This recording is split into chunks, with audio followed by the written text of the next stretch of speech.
Bem-vindo ao Papo Espírita, a espiritualidade na sua vida.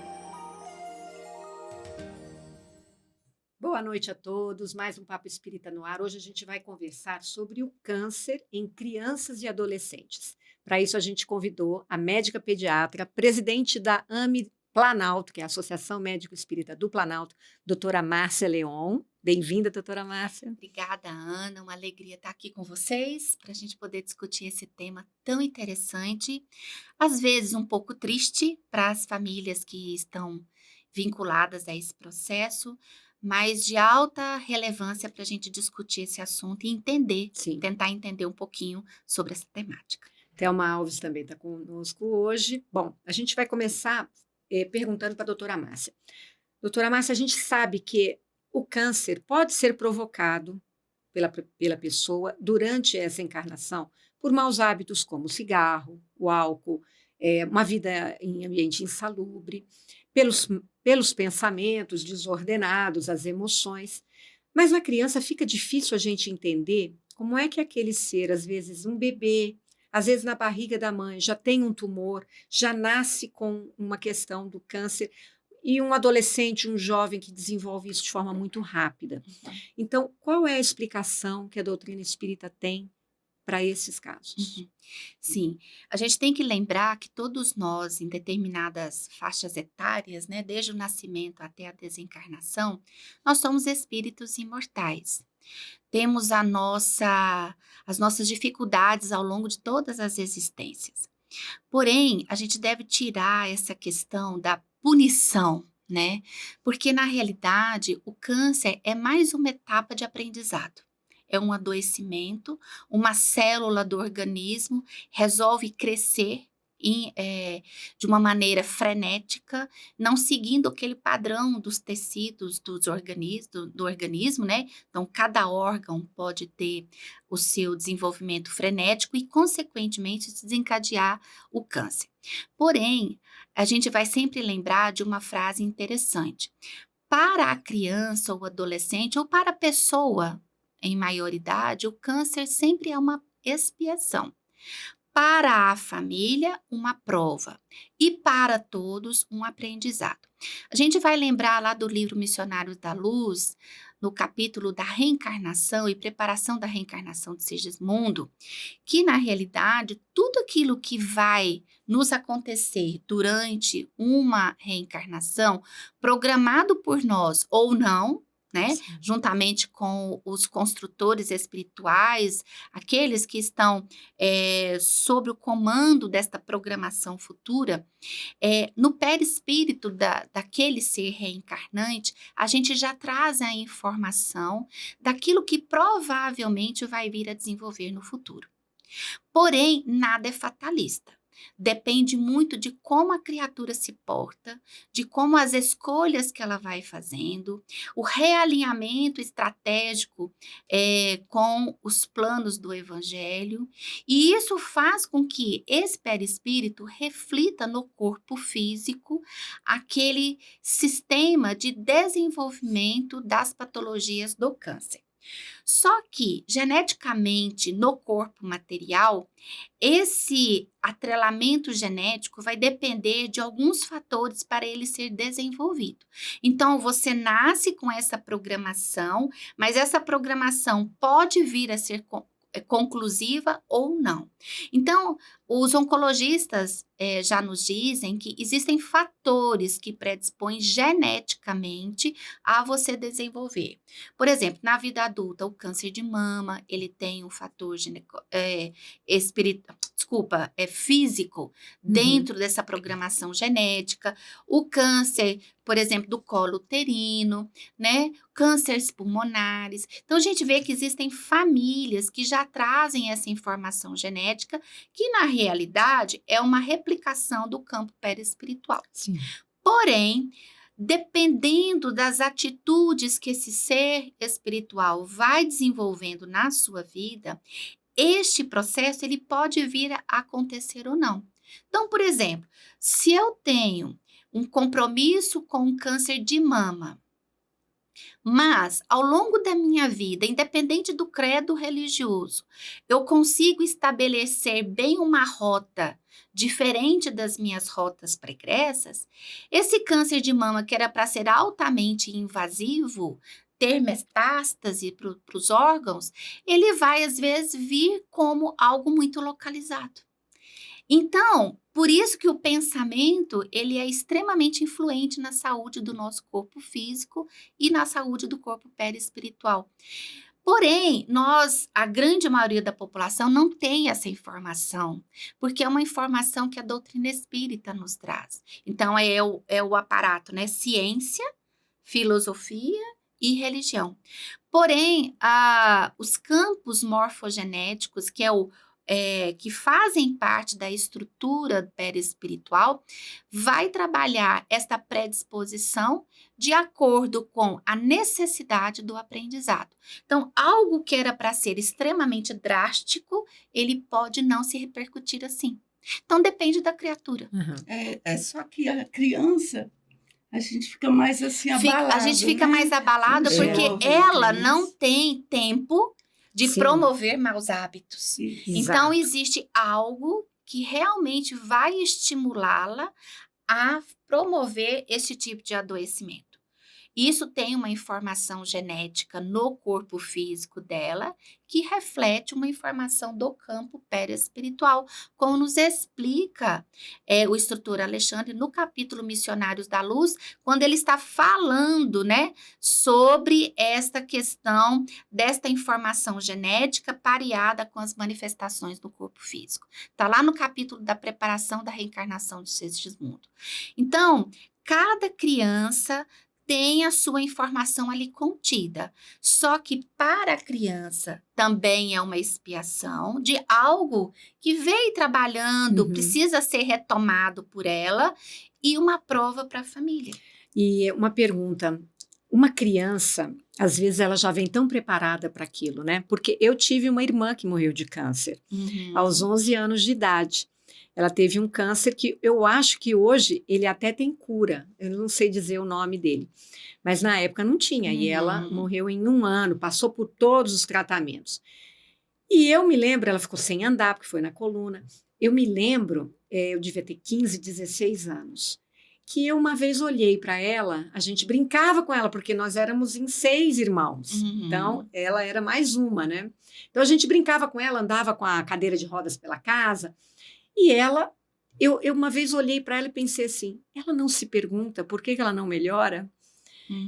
Aquilo saltou aos meus olhos, assim. E ela nunca reclamou de nada. Então, sofreu muito, porque fez radioterapia, quimioterapia, ficou sem andar, fez tratamentos no Sara, e não melhorava. O cabelo caiu, aquilo tudo. Em nenhum momento essa menina reclamou.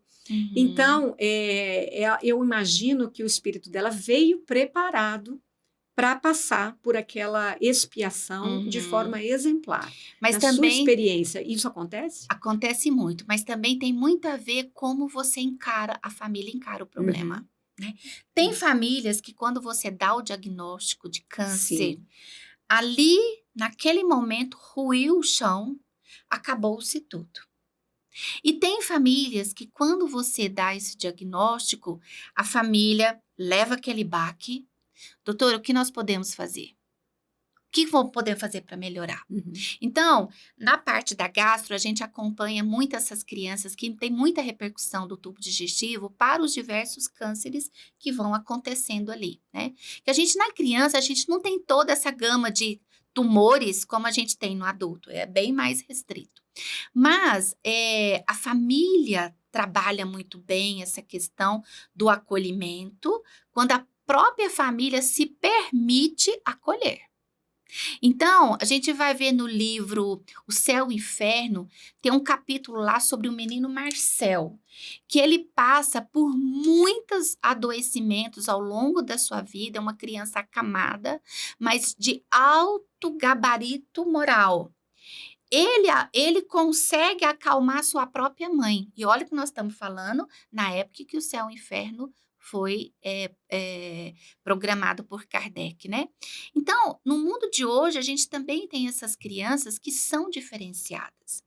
A princípio, parecem que elas estão preparadas e parece que o processo é só com ela, mas não. Tem o processo dela e tem o processo da família. O que a gente observa no consultório é que quando esta família ela está junto com a criança, no sentido do acolhimento, de também entender que aquilo é uma etapa e que todos juntos vão conseguir fazer no tratamento, e aí vem a questão do pensamento, né? Em que a família modifica o seu modo de ser, passa a ter outras Sim. prioridades, aumenta-se a questão da sua espiritualidade independente da religião, porque nesse momento, quando você tem um diagnóstico de câncer em qualquer faixa etária, mas em especial na criança e adolescente, o recurso da religião ajuda muito, fortalece, é o que a gente chama de coping positivo, que é a prece, a oração, os grupos da igreja ou da sua religião que vão até a sua casa fazer uma visita, desperta mais essa questão da religiosidade. Então, tudo isso vai de encontro com aquilo que a gente pensa nessa impactação familiar. Uhum. Então, cada caso é um caso. A gente tem no consultório vários relatos e várias experiências que a gente participa junto com a família. E quando a gente percebe que precisa de um diálogo com essa família, a gente conversa. E eu tenho sentido que os oncologistas pediátricos também estão lançando em mãos o recurso acima da medicação, acima da radioterapia, da quimioterapia. Porque essa questão da relação empática hoje na medicina é uma coisa extremamente importante e às vezes você melhora o prognóstico do paciente. Eles ficam mais sensíveis, Ficam né, em mais relação sensíveis, com o exatamente. paciente, Paciente, com a exatamente. família. Coisa que não existia no passado, era muito técnico, Tinha uma né? barreira, né? É, E não, olha, isso acabou. isso. Então você vê como né, um ser humano assim, Sim, você mais não tem, formatado, não né? tem, porque a criança necessita do lúdico Mas o tempo todo, Sim, né? até o adulto, eu acho que hoje em dia a interação Sim, claro. médico-paciente está tá uma melhor. coisa. Até porque nas faculdades de medicina, a disciplina, várias faculdades aqui no Brasil já tem uma disciplina chamada Saúde e Espiritualidade na Prática Clínica. Então, eu vejo pelos meus filhos, né? Até eles aprendem a como dar uma notícia ruim para o paciente. Né? Isso já começa no segundo, terceiro semestre. Você tem aquela relação com o paciente, então, independente da doença, você aprende até como falar. E durante a graduação, tem a disciplina da espiritualidade na prática clínica. Isso é um avanço, porque falar em espiritualidade na época em que eu formei era charlatanismo, era uma coisa mística. E hoje em dia a gente tem inúmeros livros médicos que nos convidam para essa reflexão. A doutrina espírita abre passos largos, porque já trabalha essa questão não só da relação empática, mas desse acolhimento fraterno, por entender que é um espírito imortal que está ali passando por aquela dificuldade. E, doutora Márcia, para pais que tenham crianças passando por um diagnóstico desse, não só câncer, como outras, como é que a casa espírita ajuda? A criança pode vir, porque tem muita gente que não conhece doutrina espírita e busca, claro, né, isso que você falou, na hora desse diagnóstico, as pessoas buscam Tudo. o milagre, né? Buscam o milagre, buscam Buscar a cura, a cura física. Isso. E nada contra buscar a cura física, né? Sim. Embora às vezes ela não venha. A gente ainda vai falar sobre isso. Mas como que a casa espírita acolhe esses pais e acolhe a criança também? A criança pode vir? Então, depende muito do tipo de câncer, né? Então, por exemplo, na criança, nós temos alguns tipos mais comuns. Que ganham disparados são as doenças, os tumores hematológicos, né? As leucemias. Quando a gente está falando de leucemia, nós estamos falando numa explosão de células da medula óssea, né? Em que você precisa contê-las para que elas possam não fazer uma repercussão orgânica deletéria, ou seja, que possa trazer problemas para essa criança. Então, muitas vezes, a quimioterapia... E aí, uma coisa que é muito legal, nesses serviços que tratam de tumores hematológicos, a maioria é tratamento dia. A criança não necessariamente precisa ficar Sim. internada fora do seu ambiente Uhum. familiar. Às vezes, para determinados segmentos desses cânceres, você pode ir até a clínica, fazer o seu tratamento quimioterápico e voltar para casa. Então, isso traz para a criança uma familiaridade maior, porque ela não precisa sair da casa dela, Aham. ficar internada longos meses fora de casa, né? Fora que a dinâmica familiar com uma Muda criança completamente. internada é Muda muito difícil. completamente. A gente tem também os tumores de Wilms, que são tumores renais, né? Que também tem bastante repercussão E na vida cerebrais também, infantil. não E os tem? tumores cerebrais, né? Então, assim, para cada caso é uma maneira de você lidar. Para aqueles que estão fazendo terapia, que têm uma imunodeficiência, porque acaba que você tem que bloquear o crescimento dessas células, então você vai trabalhar no sistema hematológico da criança com o tratamento. Então, a maioria faz uma imunodeficiência, então fica mais fácil de pegar Uhum. infecções. Então, para a parte aguda, geralmente não é indicado a criança estar ou o adolescente estar em grandes aglomerações, Uhum. né? Mas isso não impede, vamos supor que nós temos aqui na casa espírita uma família que está passando por essa dificuldade. Não impede que o grupo de pais ou até os evangelizadores se desloquem para a casa da família. Depende da interação da família com a casa espírita. Outros tipos de adoecimentos, ou até mesmo alguns cânceres que não são tão agressivos assim, a criança pode vir para a casa espírita. Mas tudo a seu tempo, Uhum. né? Geralmente na criança esses tratamentos são muito impactantes, né? E geralmente tem muita comprometimento gastrointestinal, então vômitos, diarreias, né? Então isso faz parte de um processo do tratamento, né? Isso impede a criança de sair de casa. Mas aí vem a parceria, né? Se a criança não pode vir na casa espírita, a casa espírita pode ir na casa da criança.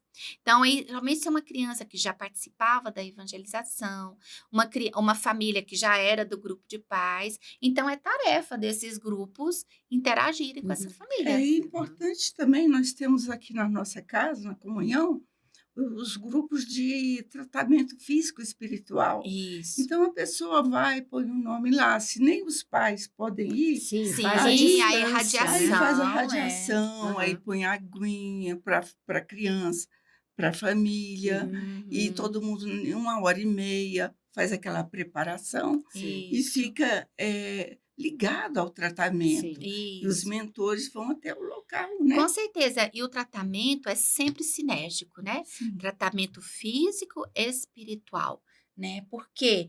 Porque existe, quando você está fazendo o tratamento do câncer, você tem o desgaste físico, mas você também tem o desgaste emocional, psicológico.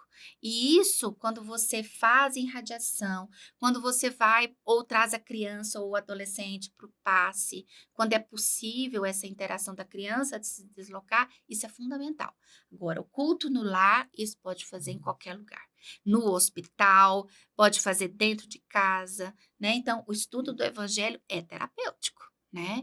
E é importantíssimo que assim seja, Quanto né? mais, eu acho, a criança, o adolescente, a família, né, tá ligada a Deus, eu Uhum. acho que mais fácil flui, né. Sim. Eu tive uma colega de trabalho que ela teve o filho com 6 para 7 anos, ele teve câncer. E ela chegou, pediu licença, foi tratar em São Paulo, Uhum. no interior de São Paulo. E Deve ser eu Barretos. Barretos, ela foi para lá. E o menino, ele até estudou com meu filho uma época. Ele falava assim: "Ai, eu acho que Deus não existe. Uhum. Ou se existe, ele está sendo muito mal comigo", Pois né. é, É. essa é uma grande Né, questão, né, então Thelma? isso. E aí ela começou: "Não, meu filho, ele não está sendo mal com você. Ele está dando oportunidade para a gente estar mais junto, para Isso. você vencer essa etapa, você ser Aham. forte". né? É muito importante que a família toda comece a construir Sim, esse tipo Exato, da de forma pensamento, né, lúdica, de né? fé, porque senão fica muito mais pesado, né? É.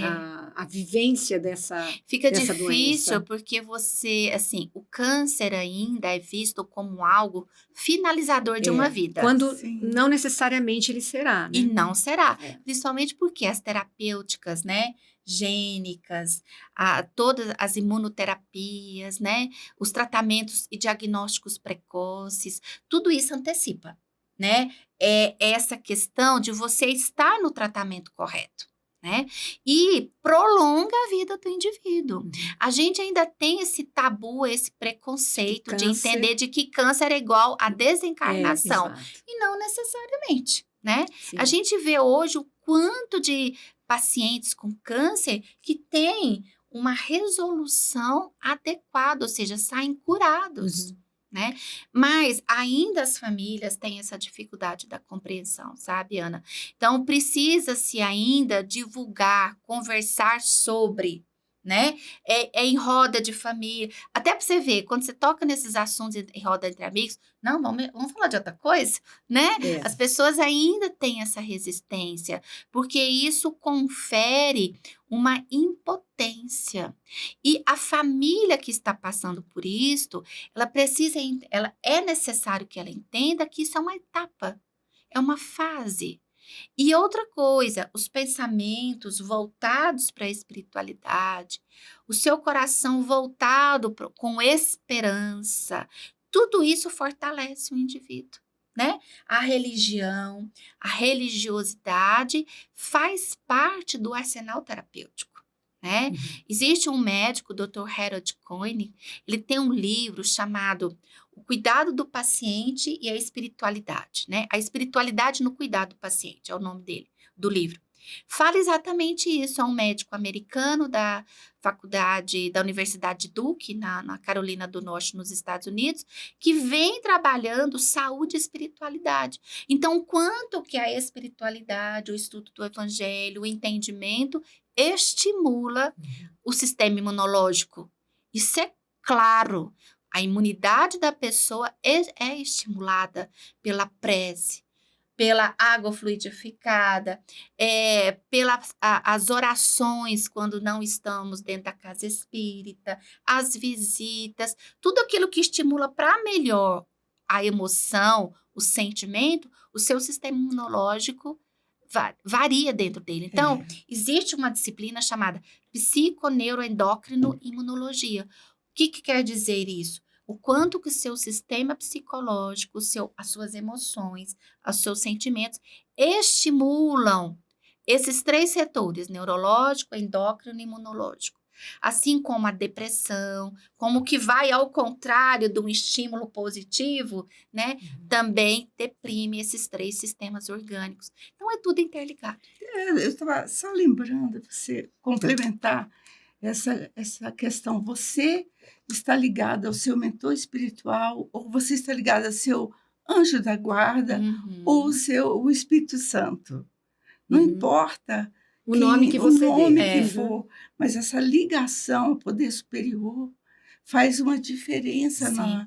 no contexto. Acalma, né? E eu imagino que um câncer numa criança da família, ela afeta os irmãos também, né? Sim. Como é que a gente lida com uma dica para pais, né? Como é que eles podem lidar também? Porque às vezes os irmãos se sentem abandonados, porque toda a atenção vai para aquele irmão que está adoecido, né? Uhum. Como é que a espiritualização das pessoas pode ajudar nisso? Primeira coisa é conversar sobre, né? Independente da faixa etária da criança e do adolescente, sempre o esclarecimento é necessário. Se são crianças muito pequenas, a gente tem a famosa rede de apoio, né? Que são os avós, os tios, os amigos mais próximos. Eles vão estar junto com aquela família e, quando precisa, sempre tem alguém para ajudar. Porém, o primeiro papel de um pai e de uma mãe, principalmente se a criança é um pouco maior, que ela consegue compreender o que você está dizendo, é falar para ela o que realmente acontece dentro do que ela consegue compreender, né? O irmãozinho está doente, nós precisamos ir ao médico, nem sempre vai dar para você estar junto, mas a gente volta logo para casa quando é uma criança pequena. Quando é uma criança assim, acima dos 8, 9 anos de idade, você já consegue explicar mais, você consegue já, de uma maneira adequada, mostrar para ela que aquele adoecimento é um adoecimento temporário, mas que precisa sair mais de casa, precisa ir ao médico, às vezes precisa ficar internado, que às vezes aquela criança vai ser permitida ela ver o irmão. Então, antigamente se escondia, era tudo escondido e quando você via a coisa acontecia. Isso deixava as crianças e os adolescentes e o próprio adulto, o idoso no caso, muito impactado negativamente. Mas se você conversa, e eu vejo isso no consultório, as mães conversando com as crianças, que existe algo que está acontecendo, mas que aquilo é por um tempo, que tudo vai voltar ao normal, que é o que todo mundo deseja, que tudo vai voltar ao normal. Agora, quando você tem uma linha em que a criança que está adoentada, ela vai para uma internação prolongada, evolui para os cuidados paliativos, né? Aí você também tem que conversar com que estão Pois em é. casa, né? Isso. Então, tudo é diálogo. E é nesse ponto aí que eu queria entrar, doutora Márcia. Quando a criança está evoluindo para a cura, né, para a melhora, muito bem, a gente vai vendo a criança, a família vai vendo a criança melhorar. E quando a criança vai desencarnar? Como é que se lida com esse processo? A desencarnação nunca é fácil para ninguém, né? Independente da faixa etária. Ainda mais uma criança. Porque, na realidade, a gente tem que observar, Ana, que tudo depende de uma faixa etária.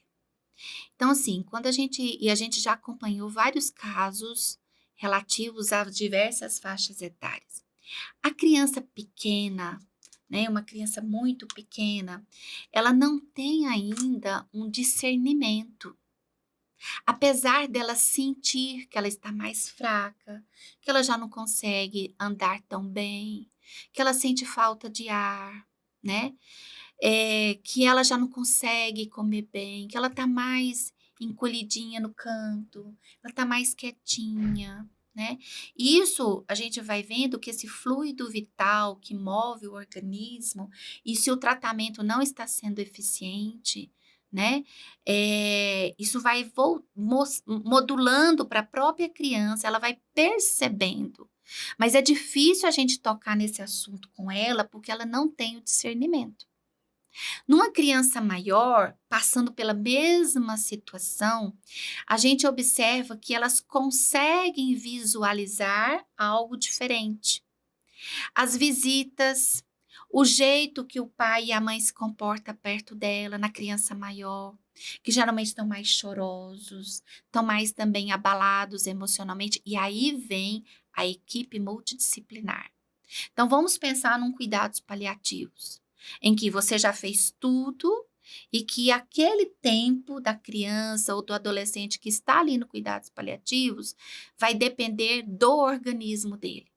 Aí vem a equipe da psicologia, vem a equipe da terapia ocupacional, vem a própria equipe médica, a equipe de enfermagem, a família, a capelania. Nós temos capelania espírita, Aham. que são aqueles irmãos que estão nos hospitais, trazendo conforto, consolo para aquelas famílias e para aquela criança.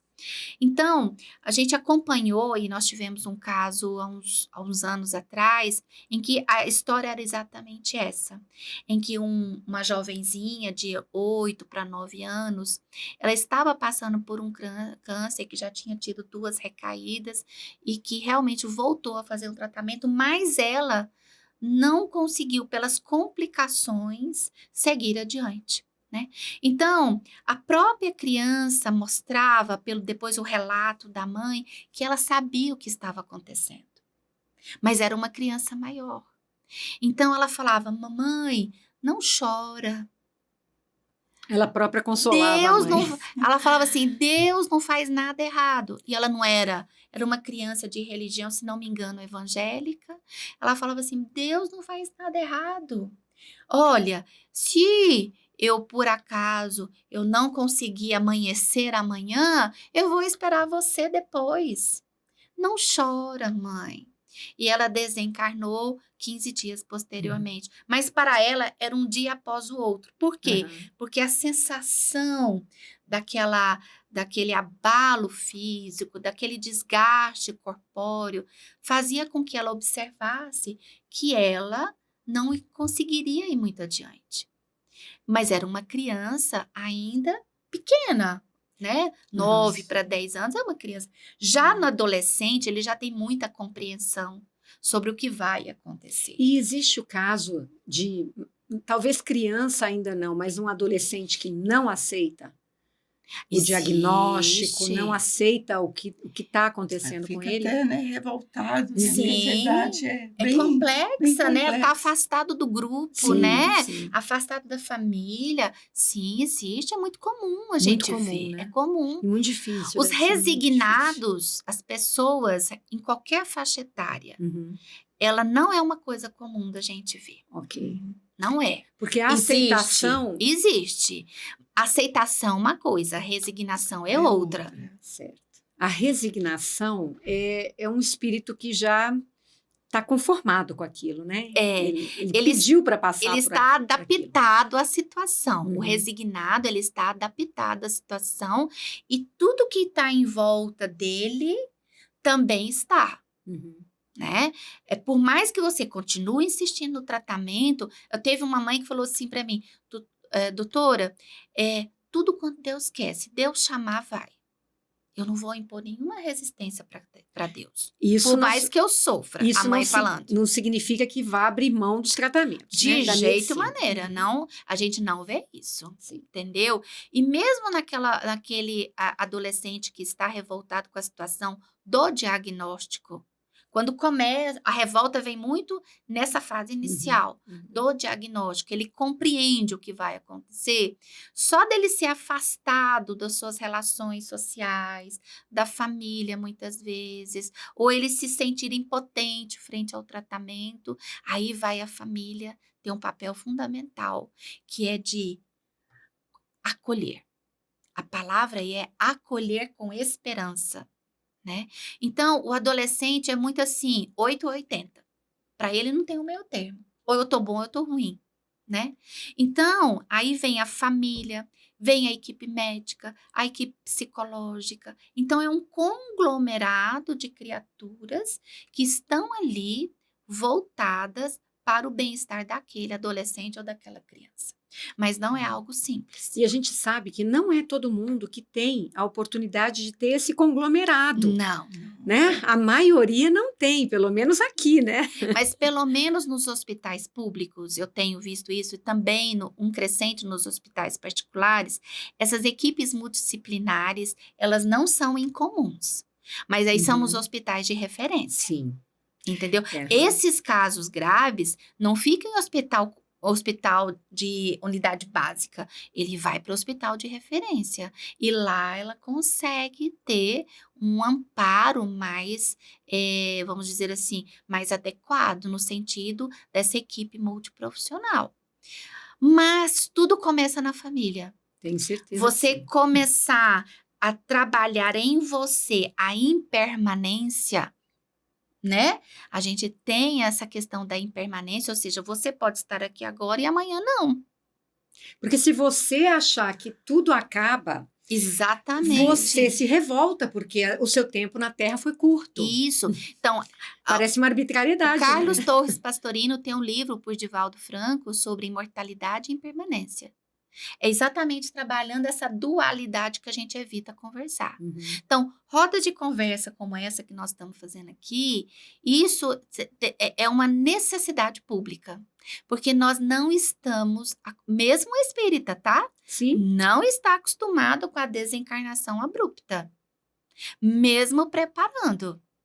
A gente, por exemplo, viu na época do Covid, todo mundo fazendo prece, pedindo prece nos grupos, para quê? Para a pessoa sarar, para ela se curar. Exato. Mas ninguém pedia assim, vamos orar para a criatura ter uma resignação, para que aquilo ali tudo é passageiro e daqui um dia ela tá boa. Aham. A gente não pediu preces, assim. Não. A gente só quer a coisa A imediata. gente quer a cura da matéria. Da matéria. Mas a gente não interpreta que muitos adoecimentos físicos são medicamentos para a alma. Exato. E o câncer é considerado Ele é um deles. um deles, Ele é exato. um deles. Tem até um ditado, né, que fala assim: é a pessoa que quer ir para o céu, mas não tem pressa, né? Exatamente. Não que a Isso. gente. Não, nós não Não, vamos mas- apressar nada. Não, mas. Né? Mas Eu brinco Tá assim, ó, bom. Thelma, se eu for antes dos 90, eu vou contrariada. Aí, eu também. Porque eu tenho muita coisa para fazer. Mas é só Deus que sabe. é o momento de cada De um. cada um. A gente sempre, quando tem uma desencarnação precoce, a gente automaticamente lamenta. Né? Mas às vezes aquilo foi um grande avanço para o espírito. Né? Sim, e detalhe, quem leu Entre a Terra e o Céu, de André Luiz, vai ver lá o Lar da Bênção, que é uma colônia espiritual para crianças, em que as suas mães encarnadas têm a possibilidade de desdobramento e ir até elas. Além, bacana.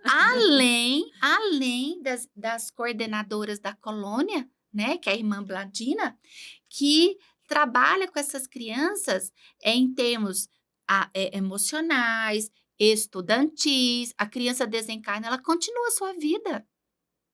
Uhum. Ela continua a Sim. sua vida. Ela vai crescer no mundo As espiritual. cartas consoladoras mostram isso. Uhum. Eu assisti recentemente uma carta consoladora pelo Orlando Noronha, uma criança de 4 anos que desencarnou, né? Que ela falava para a mãe, né, na psicografia, que ela não tinha crescido, ela continuava como ela estava.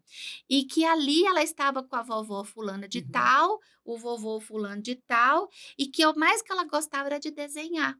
Que ela continuava desenhando. E no final, ela desenhou como se fosse um mar e um baldinho que ela sempre carregava, ainda pintou o baldinho de vermelho, que era o baldinho que ela gostava. Que é prova maior da imortalidade da sim. alma para uma mãe que não tinha conhecimento doutrinário? Sim.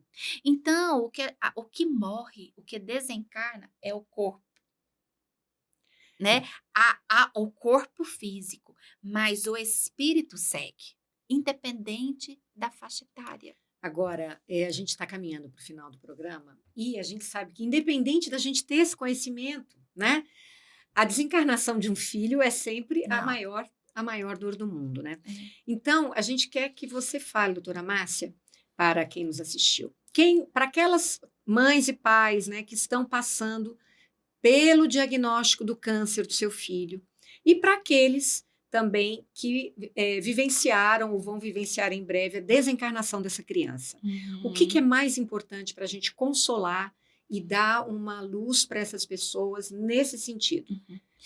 Então, primeira coisa, a gente tem que compreender, né, Ana e Thelma, que nós somos filhos de Deus, independente da faixa etária. Para os pais que estão passando por essa situação, nunca desacreditar dos tratamentos médicos. Eles são necessários, porque o índice de letalidade em cânceres comuns em criança é baixo, porque os tratamentos têm uma eficiência muito grande.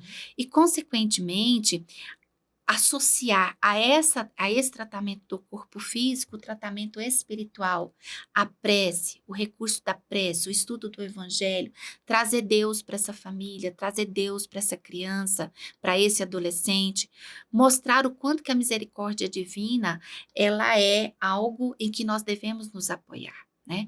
Então, vincular a sua casa religiosa, o ato da prece ao longo do dia, ir para os tratamentos, fazer todos aqueles tratamentos que são necessários para que o corpo físico siga bem e, principalmente, confiança em Deus e esperança. Nós nunca estamos desamparados.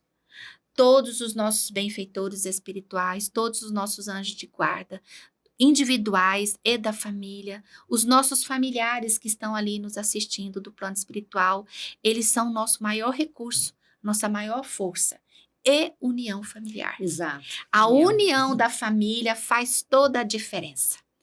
Pai, mãe, vó, vô, tio, paciente, irmãos, todo mundo, um por todos e todos por um. Isso faz a diferença para aquele que está Uhum. passando pelo adoecimento do corpo físico. E fora isso, é tudo junto e misturado, porque uma coisa não está desvinculada da outra. E amor, amorosidade, abraço, acolhimento, né? Esperança, tudo isso faz parte do tratamento. E para aquela mãezinha ou paizinho que perdeu a sua criança, o que a gente pode dizer? A confiança de que ele segue vivo. Ele segue no mundo espiritual, talvez mantendo a sua forma atual da pré-desencarnação, ou às vezes evoluindo um pouco o seu perispírito no sentido do crescimento. Mas o que a gente tem visto nas cartas consoladoras, trazidos por vários médiuns, né? Aí eu coloco o Orlando Noronha, que é um médium discipulado de Chico Xavier, que faz o mesmo trabalho que Chico Xavier fazia das cartas às mães, né? Essas crianças seguem no mundo espiritual cuidadas. Por quem? Cuidadas pelos seus avós, pelos seus familiares que estão ali com ela. Ela nunca estará sozinha. Ela nunca estará sozinha. E caso ela for para algum desses lares, como o lar da bênção, ela estará, ela e mais outras crianças da mesma faixa etária, por desencarnações de motivos diversos, convivendo, correndo, brincando, estudando. Então, a vida no plano espiritual, ela segue. É importante que a gente leia, né, sobre isso, porque a literatura espírita ela tem muita informação que consola, né, porque uma pessoa que nunca tomou contato, por exemplo, com isso que a gente está falando aqui, né, e ela não tem essa noção de tudo que pode acontecer de bom do outro lado que consola. Então, procure a literatura espírita, né? Você indica algum livro em especial? Olha, a gente tem Entre a Terra e o Céu, que vai falar sobre desencarnações de crianças, né? Que é o menino Júlio, em que ele vai, então, depois de desencarnado, afogado no mar, ele vai para essa colônia, né? E ele é cuidado. Esse livro, ele é muito lindo. Fora os livros de mensagens da Lavra de Chico Xavier, e são vários títulos que vão trazer essas cartas consoladoras, né? Existem vários Violetas na livros. Janela. Violetas na Janela da Vera, né? Então, ele traz também a desencarnação, né? De uma jovem que vai... Isso, que ela vai, então... encontrar com sua mãe, a mãe continua encarnada, ela no plano espiritual. Então, assim, o livro Violetas na Janela é um livro de entrada para esse tipo de literatura. Exato. Né? Doutora Márcia, acabou o nosso tempo. Obrigada pela sua participação novamente aqui. Thelma também, obrigada. A gente tem um programa sobre o câncer na visão espírita, já um pouquinho antigo, de uns 2 anos, né, que a gente gravou na época da pandemia, com a doutora Fabíola, Isso. que é da AMDF. Então, caso vocês se interessem também por outras informações do câncer na visão espírita, a gente tem esse programa na nossa playlist. E o Família no Ar, né? Que nós tivemos, excelente. Né? O Família no Lar. No Ar, da FEB TV. Okay. Então, é um programa da FEB TV que a Kátia Marabuco e eu discutimos sobre o câncer, a visão espírita do câncer na criança e na adolescência. Que foi o que nos levou a fazer esse programa aqui. Um programa lindo, de mais de 1 hora, em que as 3 falam sobre muitos casos que vocês passaram na vida de médicas. As 3 são médicas? A Kátia e eu, sim. E a Cris, ela é psicóloga. Inclusive, a Kátia, ela orienta em relação da fotografia, né? Verificar aquele problema nos olhos. Sim, né? Dos retinoblastomas, né? Isso. Que é uma coisa comum na criança. Não é tão comum, mas é uma coisa que aflige a vida infantil e quanto mais precoce o diagnóstico, melhor. Né? Então, esse programa que a gente está falando aqui está no YouTube da FEB TV. FEB TV, procurem lá. Então, muito obrigada a vocês que nos assistiram, espero que vocês tenham gostado. O Papo Espírita vai ao ar todas as quintas, às 19 horas. Não deixem de curtir, comentar e compartilhar esse conteúdo. Inscrevam-se na TV Comunhão. Um abraço a todos, muito obrigada. Até a próxima.